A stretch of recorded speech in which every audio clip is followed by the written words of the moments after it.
When you think that you are done, you're only 40% into what your body's capable of doing. And that's just the limits that we put on ourselves.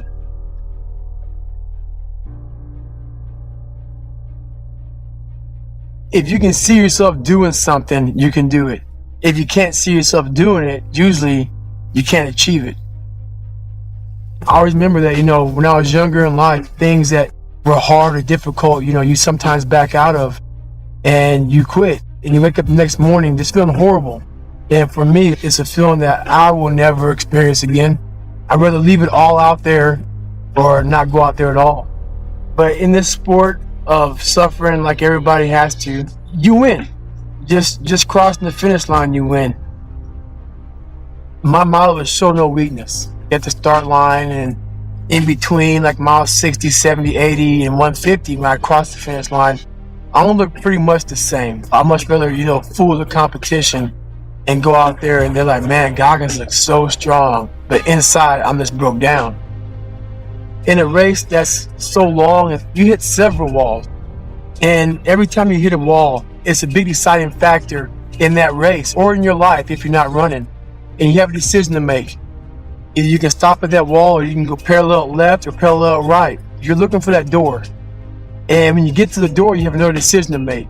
Should I open it or should I keep it closed? If you keep it closed, you made the decision to quit. If you open that door, you made a decision to carry on and continue on with your journey or your mission, whatever you're on. And I always open that door because once you open the door and you go through it, your mind resets and it gets you a few more miles. I can't even describe it to you how you feel when you know you're going to complete the hardest thing you've ever done in your life. But the second you realize you're not going to give up, your body gets back in tune again and you're ready to go. I have those mental blocks all through the race. But that's when I smile too. I signed up for that race to see what kind of decision I'm going to make. And that's why I do it. And usually it's the decision to keep on going forward. I have to experience life, and that's how I experience life. Yeah, we skip that phase of suffering and pain and go right to the enlightenment phase, and that's impossible. You can't do that. This is gonna suck.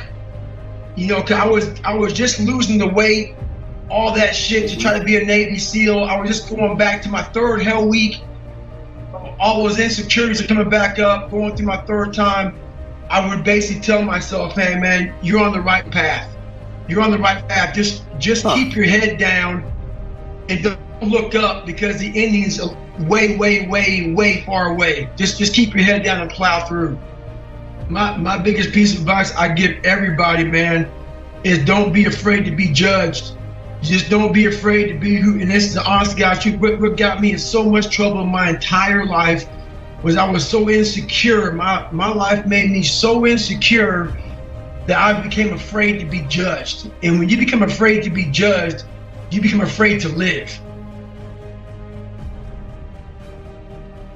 The very first step that I took was literally going into my bathroom and looking into that dirty mirror and calling myself out. Whatever life did to me, whatever people who bullied me, whatever my dad, my mom, whatever I did to me, no one was coming back to save David Goggins. I had to realize that, okay, man, this is my rucksack of shit. And now I gotta carry this mug a long way. And I gotta start emptying it out. And it's just about you against you now. And ain't nobody coming back to save you. God's up there, but God's gonna look at you, smile and say, what are you made of? That's what's gonna happen. That's how I look at my relationship with God. What are you made of? Let me see now. You're gonna be fine. It's gonna hurt. You're not gonna wanna do it. You're gonna cry. You're gonna suffer. It's gonna be horrible. But it starts in that accountability mirror of, if you're fat, you cannot say anything besides that you're fat. If you're lazy, if you're a liar, if you're a cheater, if you're on drugs, if you're whatever you are, you must look in that mirror and be brutally honest with yourself and call yourself out for what you are and what you're not. And put sticky notes up on there about what needs to be changed. And every day of your life from now on moving forward, it starts with that accountability mirror about how am I going to change my life for the better. Well, the next step now is you got to now start fixing one of those problems. So for me, I had, God, dog, man, I had so many damn problems, man. I still have them today. It's about facing. So let's say you're fat. What has caused you to eat too? So now you got to investigate this. A lot of people just don't have an eating disorder. A lot of people eat for comfort. A lot of people eat for depression. A lot of people eat because of their childhood, whatever. You got to now see, why am I depressed? Why am I here? People want to say, well, I need to work out more and stop eating so much. Yeah, that's how you fix that. But if you don't fix the damn root cause of the problem, which is usually a mental problem, you are off somewhere in your mind. Somewhere made you insecure or not happy. Something in there has caused you to be this way, and you're compensating it by eating too much damn food. You know, you lost pride in yourself. You lost confidence in yourself. It's all these things. So it's never as easy as, I need to go to the gym, hit the weights, and stop eating less.